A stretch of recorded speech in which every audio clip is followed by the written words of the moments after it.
Assalamualaikum warahmatullahi wabarakatuh. Jumpa lagi bersama saya Abu Laka Al-Qaeda di rubrik Bintang, Bincang Santai Sambil Ngopi. Sahabat Aswaja Nusantara, pertemuan kali ini kayaknya sangat istimewa. Kita kedatangan tamu dari Jakarta. Bener Jakarta toh?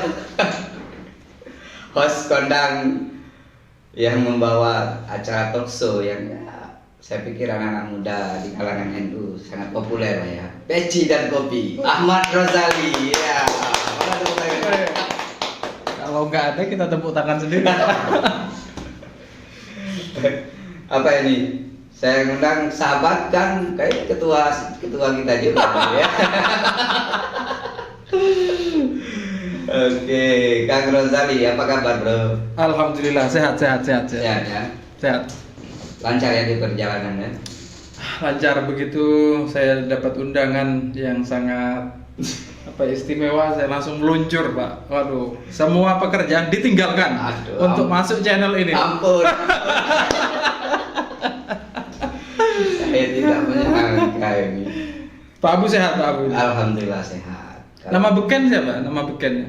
Nama bekennya Pak Abu gitu. Apa ya? Kalau ujungnya sih Arcaida gitu. Harus ada nama beken biasa aja. Kalau kita kuliah dulu nggak ada sih. Apa nama beken kita dulu ya? Kalau syarat jadi artis harus punya nama beken. Iya juga. Roma Irama itu nama aslinya Oma Irama Pak. Raden Haji Oma Irama. RH itu Raden Haji, jadi Roma Irama. Oke. Zainuddin MZ. MZ-nya tuh Muhammad Zainuddin. Kayaknya sih.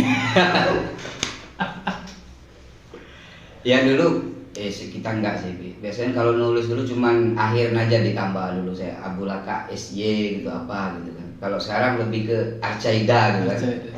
Nama tambahan lah. Iya. Ya, kalau pilih gelar tuh kayaknya lebih mantap ditulis Arcaida daripada gelarnya gitu ya. Tapi Arcaida itu apa? Itu bahasa Spanyol, berpetualang. Woi. Berpetualang dari satu hati ke hati. Ya. Ini kalau ngomong itu panjang ini sama Rozali. Saya banyak belajar dari kamu. Tapi udah lama kita nggak ketemu Pak Bu ya. Iya ya. Lama banget. Terakhir. Jadi mungkin teman-teman juga belum tahu Pak Bu bahwa kita itu satu geng dulu. Satu geng ya. Satu geng. Iya. Di kampus dari 2000 lama lah ya, nggak usah disebutkan itu. Cukup lama. Berkolaborasi cukup lama. Jadi background dari ketawanya itu panjang. Dan bahkan sebelum kita podcast ini ngobrolnya sudah hampir 4 jam lebih kayaknya. 4 jam ini sudah hampir habis yang mau diobrolin itu sebenarnya. Tapi ada beberapa fakta yang mungkin adik tingkat kita nggak tahu. Kalau dulu kan waktu kita berproses itu kan saya termasuk barisan yang oposisi ya. Yang alim ya. Yang sering mengkritik sakit lah gitu kan. Yang sering mengingatkan. Ya oposisi dalam tanda kutip ya, yang positif lah ya. Betul. Yang selalu mengingatkan, Pak Ketua. Iya. Ini loh kami, ini kami dong. Proses panjang di Jogja. Tapi itu ngomong-ngomong gitu. Proses itu memang tidak mengkhianati ya sama hasil yang ini. Kita tidak mengatakan diri bahwa sukses tidak, tapi minimal kita itu pantang mati Pak. Jadi dalam kondisi apapun kita survive dengan ide-ide baru. Channel, ya kan? Tiba-tiba punya channel. Siapa? KPI juga, Komunikasi Penyiaran Islam enggak? Iya juga ya. Manajemen dakwah kan? Anda juga begitu. Tiba-tiba kok jadi wartawan ya? Iya. Pengembangan masyarakat Islam, Pak. Padahal Anda cuma satu kali nerbitin Rozali yang mengantarkan menjadi wartawan. Wow. Saya dulu begini, Pak. Ketika keluar dari Jogja, saya punya modal cukup mahal ya. Yeah. Saya punya keyakinan yang menjadi modal saya sampai sekarang bahwa tidak ada hal yang tidak bisa dipelajari. Ya. Anda tahu ya, saya itu tidak pernah sekalipun menulis. Ya. Secara saya menjadi saksi. Ya, menulis opini di koran itu tidak pernah masuk. Ya. Saya nyoba 2-3 kali, tapi karena nggak masuk, ya sudahlah ya. Nerbitin sendiri ya. Nerbitin sendiri. Rozali Pos. Awalnya kan Sahadat Pos, gitu kan, di komunitas kita. Tapi karena tulisan nggak masuk, saya tulis sendiri. Daripada Sahadat Pos, ini produksinya Rojali nih. Saya ganti aja Rojali Pos kan. Nah, keluar dari Jogja itu, selama proses di Jogja kan saya lebih banyak di jalan ya, demonstran. Sambil teman-teman kita, Mas Abu nulis, terus siapa lagi penulis. Saya jarang ikut menulis waktu itu. Tidak dalam koridor teman-teman yang akademik lah ya, yang ilmiah, tidak. Tapi begitu saya meyakini bahwa tidak ada sesuatu yang tidak bisa dipelajari. Begitu saya sampai ke Jakarta waktu itu, saya daftar wartawan. Dan cukup aneh ketika saya daftar Republika, kata orang Republika itu, kata yang nanya itu, yang menginterview, mana track recordmu wartawan, katanya. Saya tidak punya, bahkan yang paling masyhur sekalipun Rojali Pos itu tidak saya sebutkan karena memalukan kan. Itu sangat jelas. Tapi saya katakan begini, tidak ada di dunia ini sesuatu yang tidak bisa dipelajari, apalagi cuma menulis. Mungkin cuma butuh motivasi. Pramoedya Anantatur harus dipenjara sebagai motivasinya, ya kan? Sampai dia menerbitkan begitu bagus bukunya yang kita baca dan kita kita hikmahi lah ya. Modal dialektika kita lah ya. Nah, itu karena dia terlibat di sesuatu yang sangat dalam dan kemudian bisa ditulis. Gus Dur juga demikian, saya kira. Tulisan-tulisan itu pada akhirnya kita mengenal orang-orang itu karena dia memiliki sesuatu, pemikiran, pengalaman dan seterusnya, modal untuk ditulis. Dia menulis seperti sekemampuannya ketika itu berlanjut dan akhirnya bagus kan. Pram tidak langsung menjadi Pramoedya Anantatur sebesar itu. Gus Dur ketika beliau masih kuliah juga tidak se-Gus Dur yang kita kenal sekarang. Artinya ada proses. Saya meyakinkan kepada yang interview saya, semua hal bisa dipelajari, apalagi cuma belajar menulis, saya bilang. Anda pakai hipnotis nggak waktu itu? Enggak ya. Tapi kemampuan orasi waktu itu kan cukup terlatih, cukup meyakinkan. Jangankan cuma 3 orang. Wah, Malioboro saksi.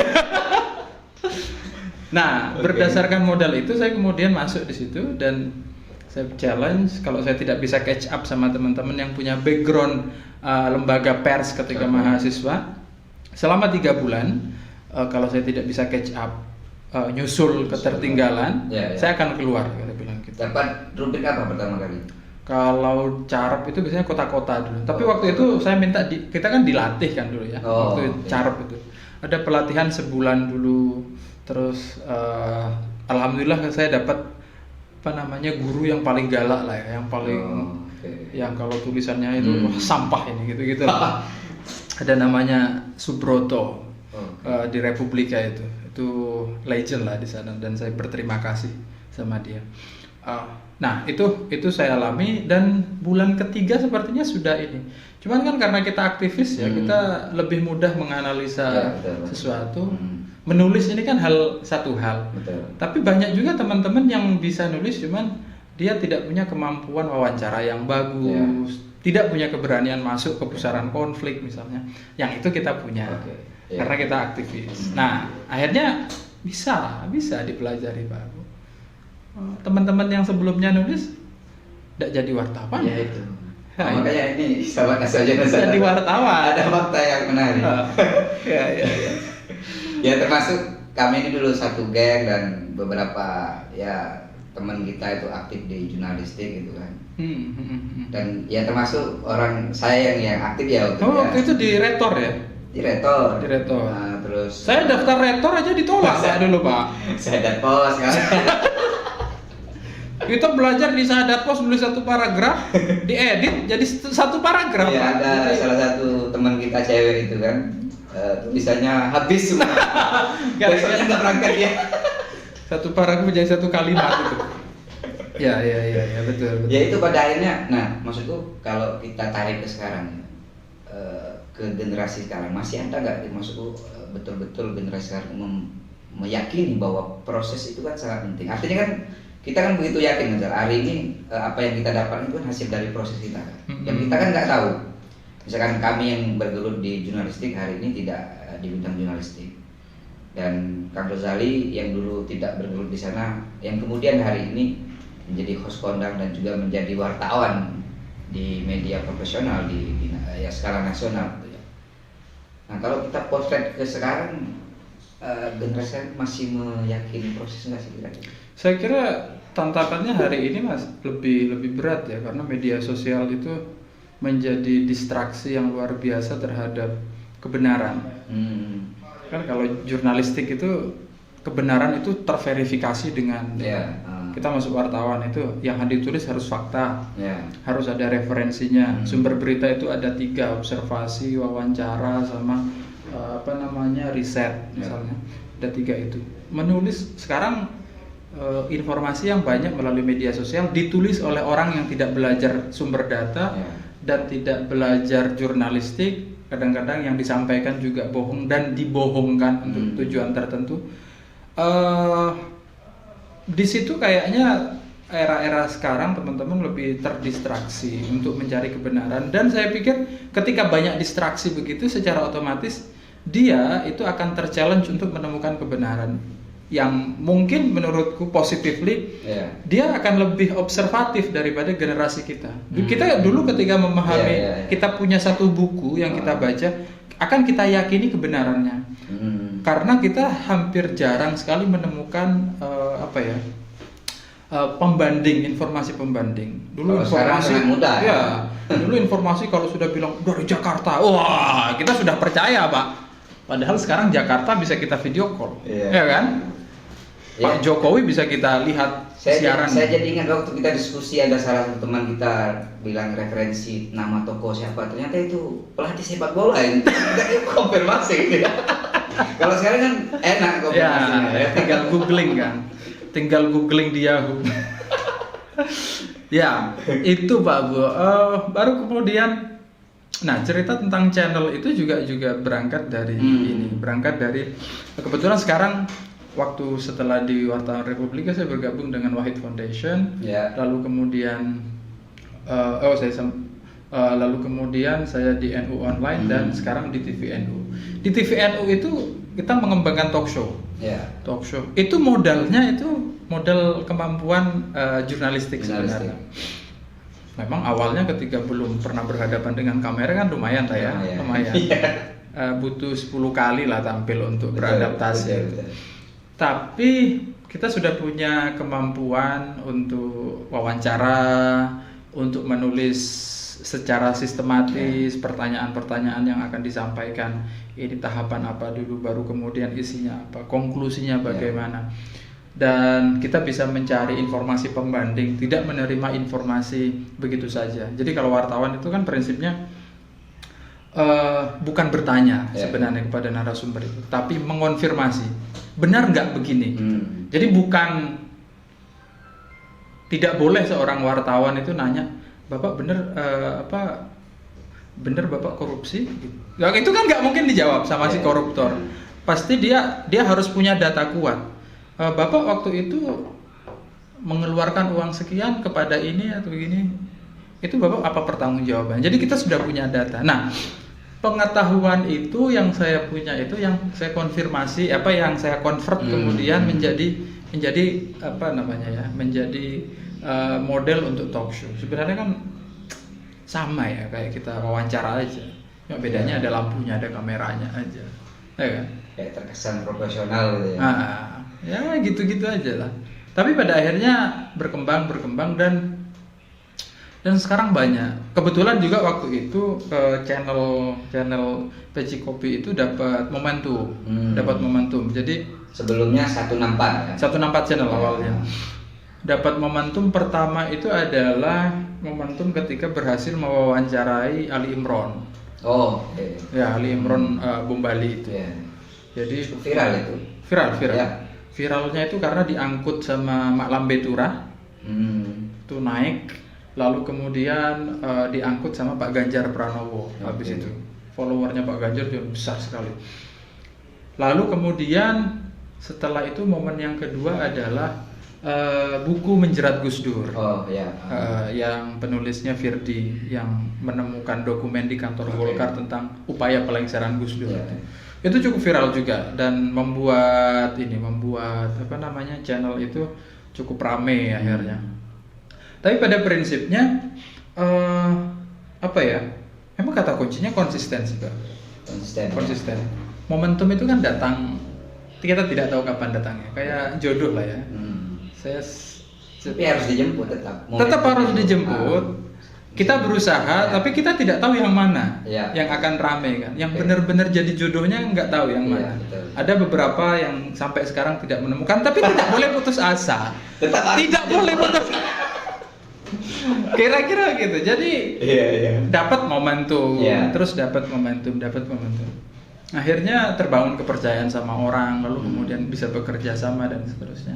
Main establish sampai sekarang 2 tahun. Kalau channel YouTube-nya itu sudah 4 tahun ya, jalan 5. Saya di situ 2 tahun. Jadi itu punyanya NU untungnya dan resmi punyanya NU. Jadi apa yang kita obrolkan di situ menjadi legitimate karena punyanya NU. Dan kita menyadari conversation partnernya penonton kita itu siapa, orang NU, banyak laki-laki dan seterusnya. Jadi ya itulah, kalau boleh dipesan sih sama teman-teman itu ya, itu sebenarnya kalau mau digarisbawahi modal utamanya adalah kemampuan jurnalistik. Lebih tepatnya itu kemampuan berpikir sistematis yang kritis, dan sistematisasi berpikir itu sangat terbantu dengan kemampuan menulis. Karena kita menulis kan harus ngurutin pembukanya apa, terus idenya apa, yang mau kita kritik apa, konklusi yang mau kita harapkan apa, kan gitu kan. Kalau kita tidak pernah nulis kan kayak aktivis komisariat gitu, anak-anak PMII yang masih ngomong wah Soekarno tiba-tiba sampai hari ini, ya kan nggak bisa menyambungkan narasinya. Nah, jurnalis itu sangat penting di situ menurutku. Dalam perjalanan Kang Rozali katakanlah menjadi wartawan dan hari ini kan di platform YouTube lah ya, menjadi host Peci dan Kopi. Ada memotret nggak sih dinamika generasi milenial dalam beretika di media sosial? Karena begini, sering kali kita temui ya, bahwa orang sangat gampang gitu ya memberikan satu justifikasi lah ya, penghakiman, orang menyebut kafir misalkan. Bahkan saya sebagai yang mengelola komunitas ini gitu kan di medsosnya, di Instagram, itu sering kali dibilang adminnya nggak tahu agama, adminnya katanya sudah kafir ini adminnya. Ya saya ketawa aja bacanya gitu kan. Maksudku sangat gampang dan itu tidak kita temukan waktu kita masa-masa kuliah dulu kan. Ya, betul. Tapi objectively speaking ya, kita harus tahu juga itu orang atau bukan, atau bot. Media sosial itu sangat banyak botnya. Bot itu sengaja dibikin untuk mengganggu seseorang, tapi bot itu juga berbahaya karena dia bisa menguasai narasi di perbincangan di Twitter misalnya. Dan itu bisa dipakai untuk melegitimasi sebuah keputusan. Itu sangat bahaya sekali. Misalnya kayak waktu demonstrasinya Undang-Undang Cipta Kerja, yang demo mendukung Cipta Kerja juga ada. Dan yang komunikasi media massa yang mendukung itu juga ada. Dan keputusannya jalan kan Undang-Undang Cipta Kerja. Artinya publik juga dianggap mendukung Undang-Undang Cipta Kerja dengan conversation yang ada di sosial media itu. Dan itu cukup berbahaya dari perspektif policy ya. Meskipun saya jurusan dalam Fakultas Dakwah, S2 saya policy, Pak. Siap. Jadi jangan lupa untuk teman-teman. Jadi ini intermezzo ya. Kalau teman-teman melihat, wah kok tiba-tiba Deddy Corbuzier itu keren ya, channel YouTube-nya hebat gitu. Orang itu banyak lupa kalau dia itu PhD, Pak. Iya, betul. Dia itu S3. Betul, Pak. Jangan lupa itu. Dan tulisannya keren-keren Pak. Keren-keren. Ya. Dia cerdas. Iya betul. Itu jangan lupa itu. Cuma tahunya orang dia peselap kan. Ya. Gitu. Oke, lanjut lagi. Ngelihat, jadi menurutku kasus-kasus begitu itu harus dilihat apakah itu bot atau tidak.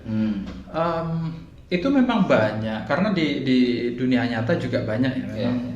Memang muncak kalau kita melihat secara di politik identitas kita katakan itu yang paling kentara itu dimulainya kan 2014 Pak Jokowi sama Prabowo di 2014. Yeah. Puncaknya sekali itu ketika Ahok sama Anies. Yeah. Ahok sama Anies itu menjadi pertarungan yang sangat sengit yang menyisakan konflik sampai sekarang. 2018 ya? 17 ya? 16-17 Ya. Dan konfliknya sampai sekarang. Setiap hal itu dibaca dari kacamata cebong kampret lah ya. Cebong dan kampret. Nah, kalau Anda tidak cebong, Anda kampret berarti. Kira-kira gitu. Itu sampai sekarang. Contoh misalnya vaksin.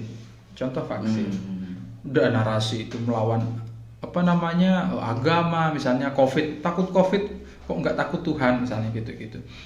Itu kan ada dua kubu ya yang berseberangan dan seolah-olah itu natural gitu. Tapi saya tidak pernah percaya hal yang natural. Ya. Kita sebagai aktivis dari dulu kita diajarin bahwa pasti diciptakan. Realitas selalu diciptakan dan itu ada yang menciptakan saya kira. Kita ini kan kebetulan penonton Anda kan aktivis ya, aktivis anak-anak muda NU. Anda harus mulai percaya bahwa sesuatu itu selalu diciptakan, tidak terjadi begitu saja. Misalnya sungai yang rusak itu ya diciptakan karena Anda yang merusak. Kalau mau benar ya harus dibenerin kira-kira gitu. Demikian juga kondisi sosial. Ketika rusak berarti itu ada yang menciptakan untuk merusak. Nah, kenapa itu dirusak kira-kira ya?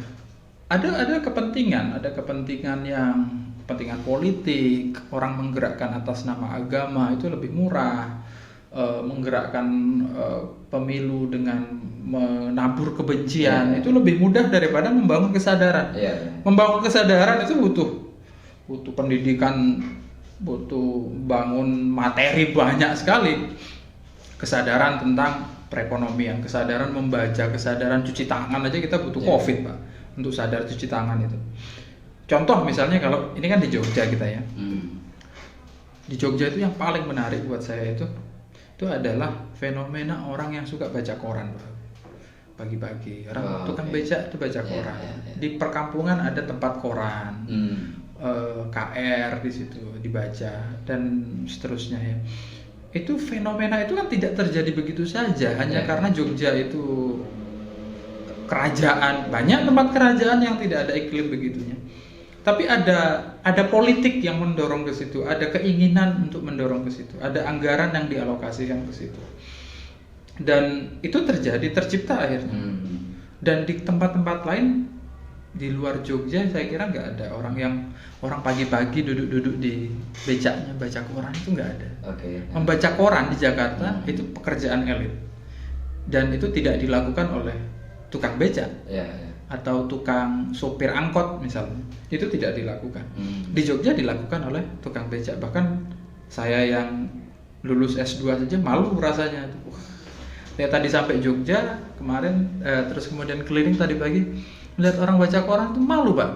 Sudah lama sekali saya nggak baca. Sepeda ya? Iya, saya keliling tadi. Malu sekali rasanya Pak, nggak baca koran itu, tidak membaca itu ya. Kita selalu selesai di sosial media biasanya. Nah, kalau kondisi seperti itu tidak dikerjakan, tidak dibenerin, maka ya akan terus begitu. Cara benerinnya ya dengan mengonsolidir lagi masyarakat, memberikan kesadaran, dan itu pekerjaan panjang.